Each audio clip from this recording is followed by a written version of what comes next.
Bates here, Bates Outdoor Adventures, and today I want to talk about RV size. And why is RV size important? Over the years, me and Bev have probably owned somewhere close, if you counted them all, between boats and RVs, over 20 of them. So we know a little bit about it. And if you follow the channel, you know we just sold a 45-foot toy hauler with a 1-ton truck, and now we have the Class C Forester 30-foot 3011 DS. So, and why I think size is important when you're looking at an RV, I think it's super important to know what you need at the time, because at each time in our lives things have changed and we do different type of RVing. But I can tell you right now, and this is just me personally, it seems like the smaller stuff was always better. Yeah. You agree with that? I agree. The problem with the bigger stuff, like I'm just going to use my 45-foot toy hauler as an example. You know, we took it down to California a few times, but you're limited. You can't just take it into any park. Where it was really nice and where it really excelled is when we're out at like Dumont or out there just in the dry beds camping. The thing was awesome. There's no way, but when you're out there and you're trying to actually use it as a camper in one of the state parks or something like that, it's pretty hard to get it. You're not going to get a spot in a lot of places, you know, and it's a lot more work. It really was. This thing is so much, this little motorhome here.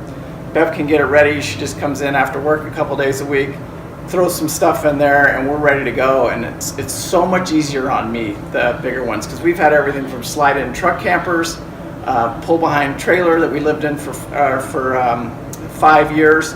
We've had 2 fifth wheels. I had a 45-foot Prevost bus, you know, and that thing was great. Like I said, if you want to drive it, if you're up on the interstate and you're a band and you're touring, it's the only way to go.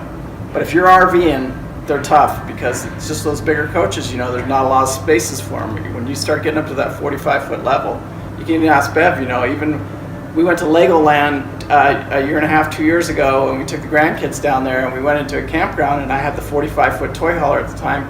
It was cool and everything, but getting it back into a space down there in the LA traffic, it was rough, wouldn't you say? Oh, agreed.